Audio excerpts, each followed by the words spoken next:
कक्षा 12 जीव विज्ञान अध्याय 6 वंशागति और विविधता पार्ट 1 के अंतर्गत हम आज वंशागति या इसी को कहते हैं आनुवंशिकी तथा विविधता के बारे में अध्ययन करेंगे। तो चलिए आइए हम सबसे पहले वंशागति या आनुवंशिकी, तो आनुवंशिकी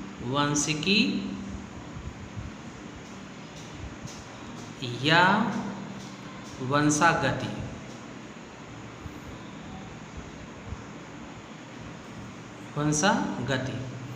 इसको कहते हैं हेरिडिटी, इंग्लिश में कहते हैं हेरिडिटी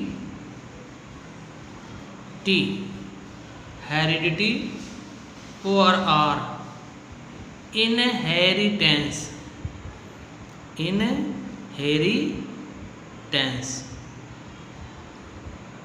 ये इसको कहते हैं। तो देखिए सबसे पहले क्या होता है वंशागत विविधता में जो है आनुवंशिकी या वंशागति। इसमें देखिए आनुवंशिकी या वंशागत में क्या होता है कि जो लक्षण एक पीढ़ी से दूसरी पीढ़ी में आता है, जो लक्षण एक पीढ़ी से दूसरी पीढ़ी में आता है तो उसे क्या कहते हैं वंशागत लक्षण कहते हैं या वंशागति कहते हैं। ठीक है, तो हम यहाँ लिखते हैं एक पीढ़ी से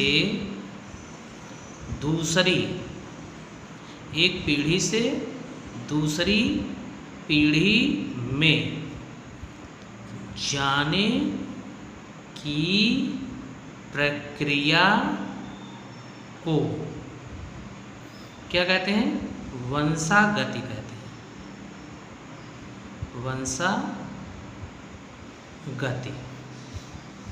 वंशागति कहते हैं, ये वंशागति इसको कहते हैं। तो आप समझ गए ना कि आनुवंशिकी या वंशागति इसका मतलब है एक पीढ़ी से दूसरी पीढ़ी में जाने की प्रक्रिया को वंशागति कहते हैं। अब यहीं पर जो होता है कि आनुवंशिकी एक शब्द यहाँ पर देखिए आनुवंशिकी जो होता है जैसे वंशागति है, ठीक, वंशागति में तो इसका एक पीढ़ी जो लक्षण एक पीढ़ी से दूसरी पीढ़ी में आती है। ठीक है, दूसरा इसमें एक होता है जो शब्द जुड़ा है आनुवंशिकी। तो आनुवंशिकी में क्या होता है कि इसके जो एक पीढ़ी से दूसरी पीढ़ी में लक्षण जाता है ना, तो उसमें क्या है कि आनुवंशिक समानताओं व विभिन्नताओं का क्या किया जाता है अध्ययन किया जाता है। तो इसको कहते हैं आनुवंशिकी। देखिए आनुवंशिकी में तो वंशागति है, आनुवंशिकी में क्या है कि इसके अंतर्गत है ना, इसके अंतर्गत क्या होता है कि आनुवंशिक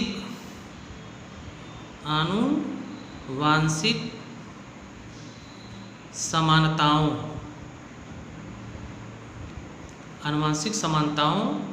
व विभिन्नताओं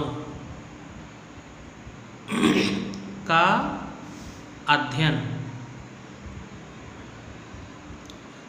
क्या कहलाता है आनुवंशिकी कहलाता है। आनुवंशिकी कहलाता है।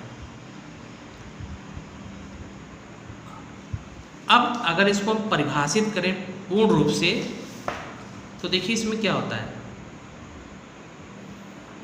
माता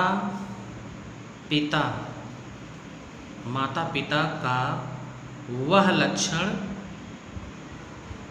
जो पीढ़ी दर पीढ़ी संतानों में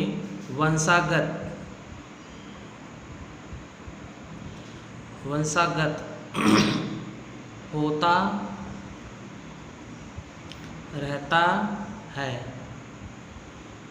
उसे आनुवंशिकता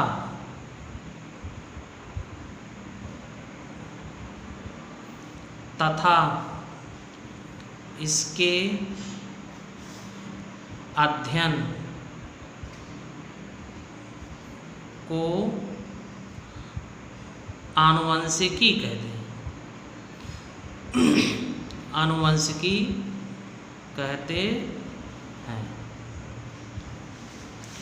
तो ये हो गया इसकी परिभाषा दोनों का मिला करके कि माता पिता का वह लक्षण जो पीढ़ी दर पीढ़ी संतानों में वंशागत होता रहता है, उसे आनुवंशिकता, ठीक, तथा इसके अध्ययन को आनुवंशिकी कहते हैं।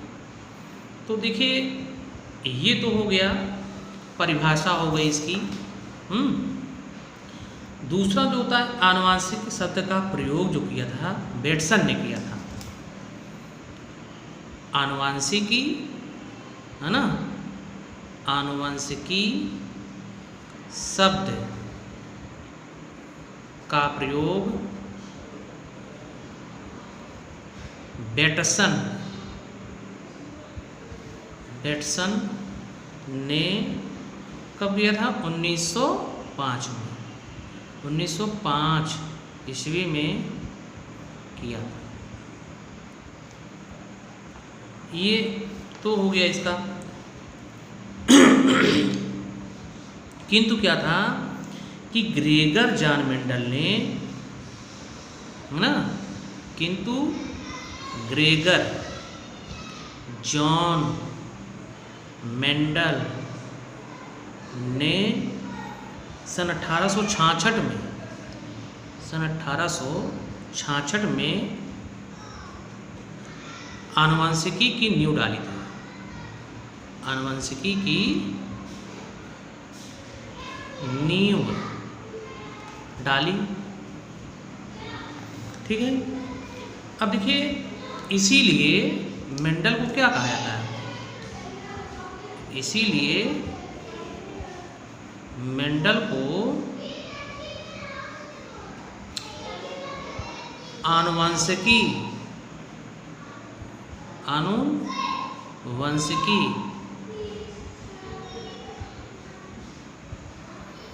का जनक कहा जाता है। इसीलिए मेंडल को आनुवंशिकी का क्या कहता है? जनक कहा जाता है। तो हमने एक चीज़ तो इसमें अध्ययन किया वंशागति का, उसके अकॉर्डिंग वंशागति और आनुवंशिकी आई, दोनों को हमने परिभाषित एक ही में कर दिया। अब दूसरा शब्द इसमें जुड़ा है विविधता, इसको कहते हैं वेरिएशन। देखिए विविधता या विभिन्नताएं, तो इसमें जो होता है विविधता या विभिन्नताएं, इसको इंग्लिश में कहते हैं वेरिएशन।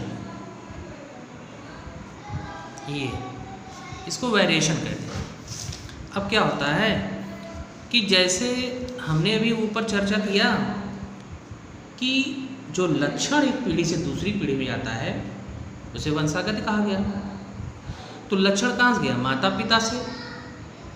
माता पिता से जो लक्षण गया वो लक्षण किस रूप में है? देखिए जो लर्निंग जो लक्षण होता है, सीखा गया एक व्यवहार होता है, क्या होता है? उपार्जित, मतलब तो सीखा गया जो होता है, जैसे डॉक्टर है तो डॉक्टर तो संतान उत्पन्न नहीं होगी। इसमें क्या होता है कि माता पिता के रंग रूप, लंबाई, ठीक है, शरीर की बनावट, इसका जो होता है लक्षण एक पीढ़ी से दूसरी पीढ़ी में प्रवेश करता है। तो जो संतानें उत्पन्न होती हैं वो संतानें एक समान नहीं होती। एक ही जो पेरेंट्स हो, माता पिता हो, उनकी जो संतानें उत्पन्न होंगी, इसे 2 संतान अगर है तो दोनों संतानें एक समान नहीं होंगी। उनकी रंग रूप, जो त्वचा का कलर है ना, इसमें वेरिएशन होती है, विभिन्नताएं होती हैं। तो ये विभिन्नताएं जो होती हैं वो 2 प्रकार की होती हैं। जो ये अंतर होता है उसे विभिन्नता कहते हैं, और ये विभिन्नताएं 2 प्रकार की होती हैं। एक जो होता है, यहाँ लिख देते हैं, एक पहला जो होता है इसको कहते हैं दैहिक विभिन्नता। ये दैहिक विभिन्नता है, ठीक है। तो दैहिक विभिन्नता में इसका क्या मतलब है कि जो वातावरण दशा है, हमें पालन पोषण, रहन सहन, शिक्षा, जलवायु, है ना, इसके प्रभाव से जो उत्पन्न विभिन्नता होती है उसको दैहिक विभिन्नता कहते हैं, ठीक है। दूसरा जो होता है जननिक, इसको कहते हैं, या वंशागत। जननिक या वंशागत, ये वंशागत। तो देखिए अभी तो इसमें क्या था कि वातावरण जो दशा, पालन पोषण, रहन सहन, शिक्षा, जलवायु, इसके प्रभाव से जो उत्पन्न अस्थायी विभिन्नताएं होती हैं उसको दैहिक विभिन्नता कहते हैं। जननिक या वंशागत विभिन्नता में क्या होता है कि जैसे क्या है कि जीवों के आनुवंशिक पदार्थ या जीनी संरचना में अंतर के कारण, जीवों के आनुवंशिक पदार्थ या जीनी संरचना में अंतर के कारण जो विभिन्नताएं उत्पन्न होती हैं उसको जननिक विभिन्नता कहते हैं, ठीक है। तो ये 2 प्रकार इसका हुआ। ये है प्रकार किसके, विविधता के या विभिन्नताओं के। मेंडल ने जो अपनी मेंडली वंशागति जो प्रस्तुत किया था, उनमें क्या था कि इन्होंने अपने बगीचे में मटर के पौधों में संकरण के कारण, अपने बगीचे में मटर के पौधों में संकरण के कारण, संकरण से अनेक प्रयोग किए थे, और फिर इन्हीं के निष्कर्षों के आधार पर आनुवंशिकता के सिद्धांतों का क्या किया था, प्रतिपादन। तो अब इसमें ये था कि जो उन्होंने आनुवंशिकता के सिद्धांतों का प्रतिपादन किया और आधुनिक आनुवंशिकी की नींव डाली, इसी कारण मेंडल को आधुनिक आनुवंशिकी का क्या कहा जाता है, जनक।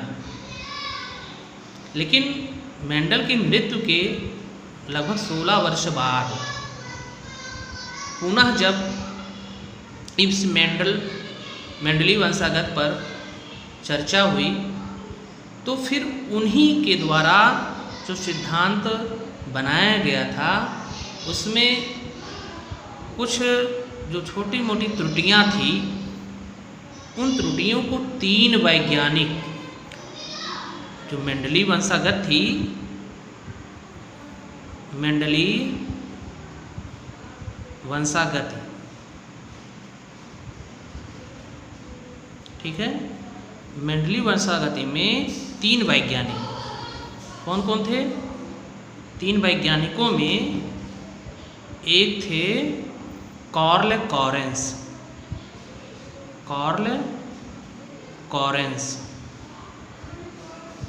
ये कार्ल कॉरेंस। दूसरा जो थे ह्यूगो डी ब्रीज,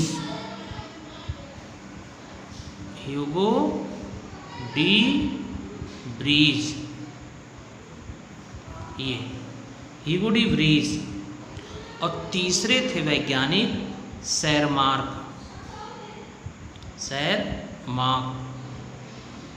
ये तो तीनों वैज्ञानिकों ने प्रयोगों के परिणाम स्वरूप मेंडल के नियमों की खोज पुनः की और फिर इन्हीं नियमों को मेंडलिज्म के नाम से जाना जाता है। ठीक है, तो अब इसमें था मेंडल की सफलता के कारण क्या थे।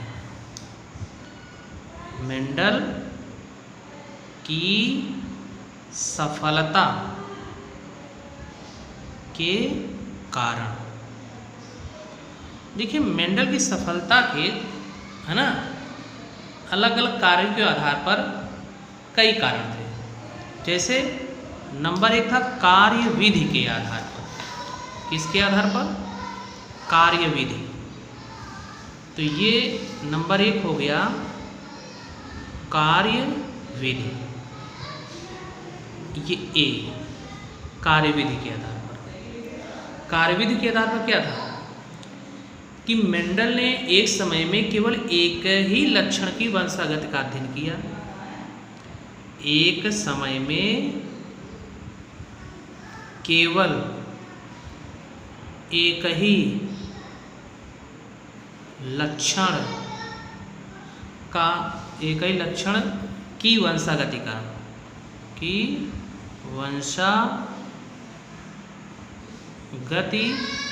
का अध्ययन किया। ठीक, दूसरा इनकी क्या था कि इन्होंने अपने प्रयोगों में क्या किया था, इन्होंने अपने प्रयोगों में, ठीक है, F2 पीढ़ी, दूसरी पीढ़ी है, तथा F3 पीढ़ी, ठीक है, F2 तथा F3 तथा, तो इन्होंने अपने प्रयोगों का F2 F3, है ना, इसके आगे भी कई पीढ़ियों तक अध्ययन किया, कई पीढ़ियों तक अध्ययन किया। ये तीसरा इनका था कि क्या कि स्वपरागण की संभावनाओं को समाप्त करने के लिए कुछ लंबे कुछ छोटे पौधों के पुंकेसरों को क्या किया, काट दिया। ठीक है, इसे स्वपरागण है तो स्वपरागण कहीं स्वपरागण हो जाए भाई, क्योंकि पुष्प द्विलिंगी होते हैं। ठीक है, तो इन्होंने कुछ लंबे कुछ छोटे पौधों के पुंकेसरों को क्या किया, काट दिया। किस लिए? स्वपरागण की संभावना को समाप्त करने के लिए। ठीक, फिर इसमें क्या था कि उन्होंने ऐसे पौधों को चुना था जो शुद्ध क्या हो, नस्ली हो। ठीक है, तीसरा है उन्होंने ऐसे पौधे को चुना जो शुद्ध नस्ली हो। ठीक है, तो इस प्रकार से इनके ऐसे कई कार्यविधियां थी जो इनकी सफलता का कारण बना। दूसरा इसमें था कि प्रयोगों के लिए वस्तु का चयन, प्रयोगों के लिए वस्तु का चयन, प्रयोगों के लिए वस्तु का चयन। ये तो देखिए, प्रयोगों के लिए मेंडल ने उद्यान जो पौधे, उद्यान में क्या था, मटर के पौधे। ठीक है, तो मटर के पौधे का चुनाव किया था। प्रयोगों में मेंडल ने मटर के पौधों का क्या किया था, चुनाव किया था। तो सबसे पहले होता है कि मटर के पौधे का चुनाव सफलता का कारण है। दूसरा, मटर का पौधा एनुअल होता है, एक वार्षिक होता है। अतः क्या होता है, जैसे मटर का पौधा है तो ये जो इसके फसल होते हैं 3 से 4 माह के ही होते हैं। तो इसमें क्या होता है कि एक वर्ष में इनकी 3 से 4 पीढ़ियाँ का अध्ययन किया जा सकता है। ठीक है, तो मटर के पौधे का चुनाव। दूसरा था मटर का पौधा एक वर्षीय होता है। ठीक, मटर का पौधा क्या होता है? एक वर्षीय। ठीक, मटर का पौधा एक वर्षीय होता है। तो एक तो ये हो गया, दूसरा ये हो गया। ठीक है, 2 पॉइंट हुए इसके। तीसरा जो पॉइंट होता है इसका कि देखिए अधिकांश जो पुष्प होते हैं ये द्विलिंगी होते हैं, जिसमें द्विलिंगी मतलब होता है कि नर एवं मादा पुष्प जन्नांग एक ही पुष्प में होते हैं। ठीक है, तो ऐसे द्विलिंगी पुष्पों का लिया। ठीक है,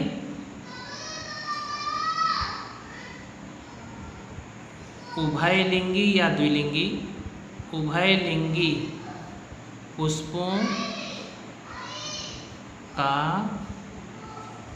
होना। तो मटर का पौधा तो ये देखिए क्या है, उभयलिंगी तो ही है। हमने कहा अधिकांश पुष्प जो होते हैं वो द्विलिंगी उभयलिंगी होते हैं। चौथा जो होता है इसमें कृत्रिम परागण द्वारा बने, कृत्रिम परागण द्वारा बने संकर पौधे, संकर पौधे जनन योग्य होते हैं। ठीक, इस तरीके से इन्होंने वस्तुओं का चयन के आधार पर अपनी सफलता प्राप्त की थी। अगला इसमें पॉइंट होता है, चौथा के बाद 5वां पॉइंट होता है स्वपरागण के कारण। स्वपरागण के कारण मटर के पौधे स्वपरागण के कारण मटर के पौधे समयुग्मजी होते हैं। समयुग्मजी होते हैं। ठीक है, तो जब समयुग्मजी होंगे तो पीढ़ी दर पीढ़ी इसके शुद्ध लक्षण बने रहते हैं। ठीक है भाई, पीढ़ी दर पीढ़ी इस पौधे के शुद्ध लक्षण क्या होंगे? बने रहेंगे। तो ये इसकी पॉइंट होता है।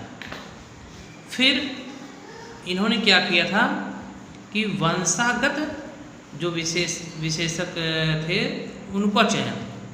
ठीक है, तो इन्होंने क्या किया था, मटर के पौधे में जो था है ना, उनके 7 जोड़ी लक्षणों को लिया था। ठीक है, तो यहाँ लिखते हैं सी में वंशागत विशेषकों का चयन। ठीक, ये वंशागत विशेषकों का चयन है। तो मेंडल ने क्या किया था, 7 जोड़ी, मेंडल ने 7 जोड़ी विरोधी, इसको कहते हैं विपर्यासी। ठीक है, वंशागत लक्षणों का चयन किया।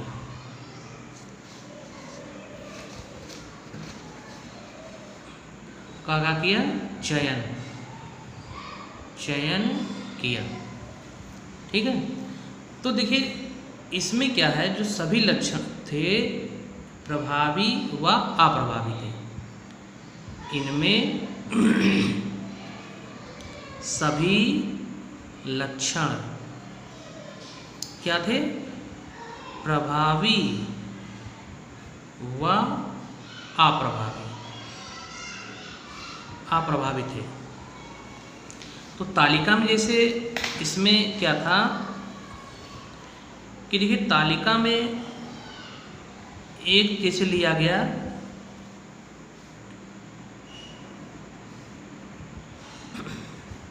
तने की लंबाई, तो यहाँ लक्षण हो गया ये। अब तने की लंबाई में लंबापन है तो कौन सा हो गया? प्रभावी।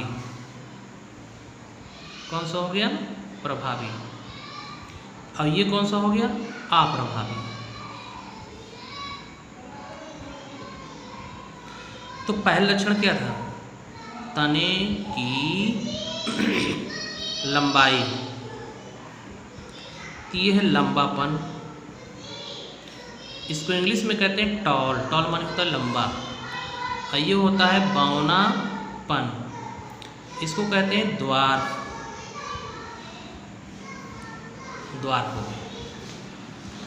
अब नंबर 2 पे हम चलते हैं, पुष्पों की स्थिति। पुष्पों की स्थिति, पुष्पों की स्थिति में क्या है? अक्षीय है। इसको लिखते हैं इंग्लिश में एक्सियल। एक्सियल।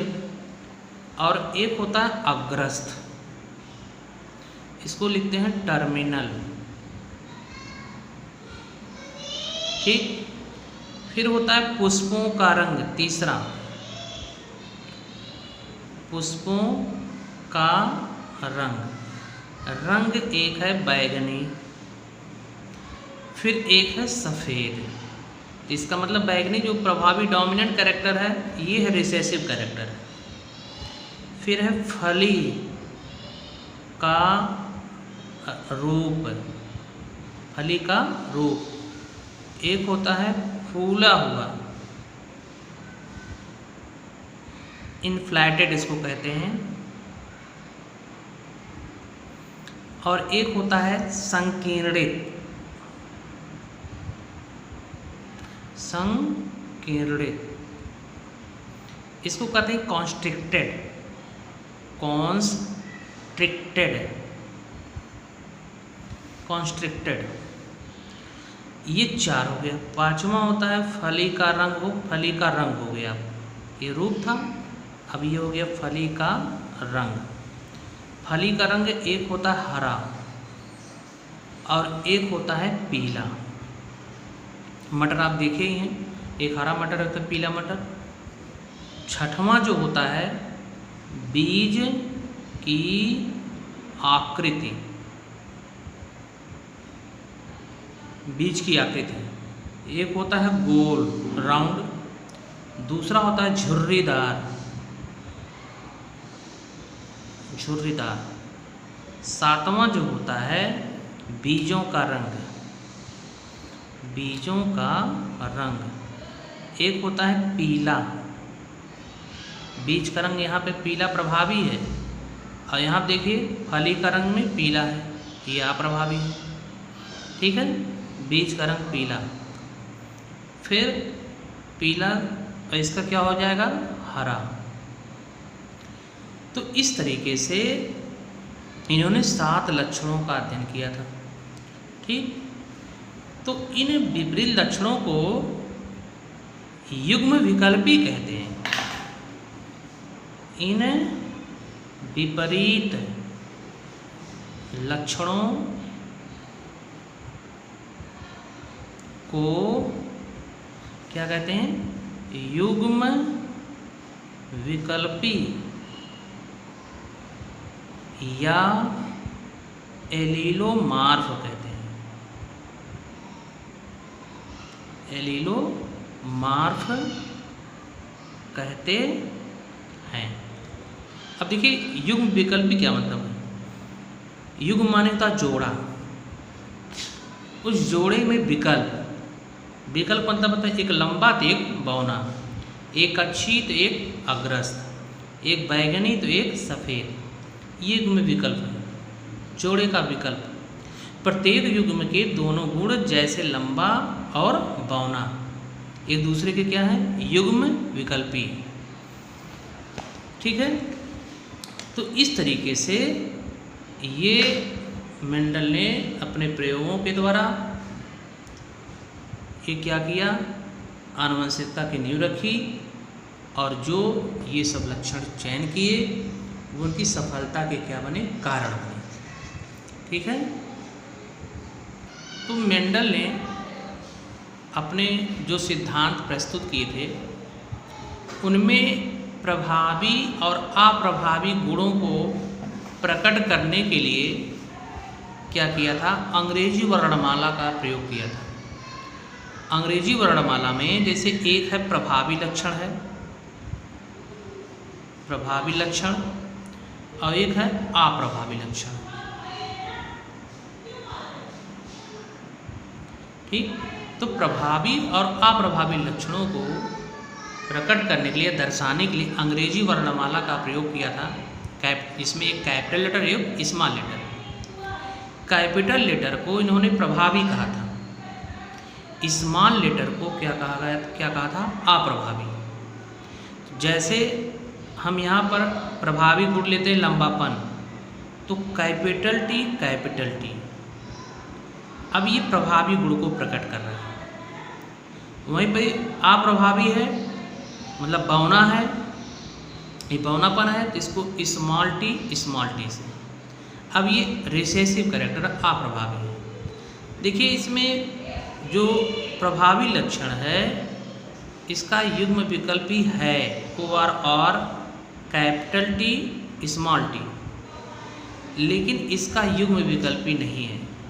अर्थात कैपिटल लेटर के जीन समयुग्मजी है ये, तो समयुग्मजी देखिए क्या जीन दोनों समान है। ठीक है। विषम युग्मजी में कैपिटल टी होता है कि स्मॉल टी हो जाता है। तो लेकिन अब देखिए यहाँ समयुग्मजी ये भी है, समयुग्मजी ये भी है, लेकिन ये डोमिनेंट कैरेक्टर रख रहा है, प्रभावी गुण रख रहा है, और ये क्या रख रहा है, अप्रभावी गुण। ऐसा क्यों? क्योंकि ये जो होता है ऑलरेडी कैपिटल लेटर जो जोड़े में है ये प्रभावी है ये, लेकिन इसके साथ एक स्मॉल टी है, तो जो कैपिटल टी है प्रभावी गुण है रख रहा है, इसलिए इसका लंबेपन का लक्षण प्रकट होगा। लेकिन स्मॉल लेटर ये अकेले में है, क्योंकि रिसेसिव अप्रभावी लक्षण है, तो जब ये स्मॉल लेटर अकेले में रहेगा तो यह अपना लक्षण प्रकट नहीं कर पाएगा। ठीक है। अतः जब ये जो होता है स्मॉल टी जोड़े में रहेगा तभी अपना लक्षण प्रकट करेगा, और अगर सिंगल में है तो ये अपना लक्षण प्रकट नहीं करेगा। ठीक है। अब देखिए मेंडल ने अपने जो सिद्धांत प्रस्तुत किए थे वो 3 सिद्धांत थे। क्या था? नंबर 1 था प्रभाविता का नियम। प्रभाविता का नियम, इसको कहते हैं लॉ ऑफ डोमिनेंस। ठीक। दूसरा है पृथक्करण का नियम, इसको कहते हैं लॉ ऑफ सेग्रीगेशन। तीसरा है स्वतंत्र अपव्यूहन का नियम, इसको कहते हैं लॉ ऑफ इंडिपेंडेंट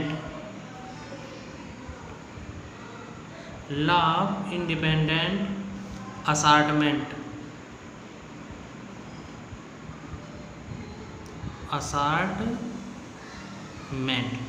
स्वतंत्र अपव्यूहन का नियम। ठीक है। अब इस नियम को हम अगले पार्ट में अध्ययन करेंगे, तब तक आप इसको वीडियो रीड करिए, पढ़िए धन्यवाद।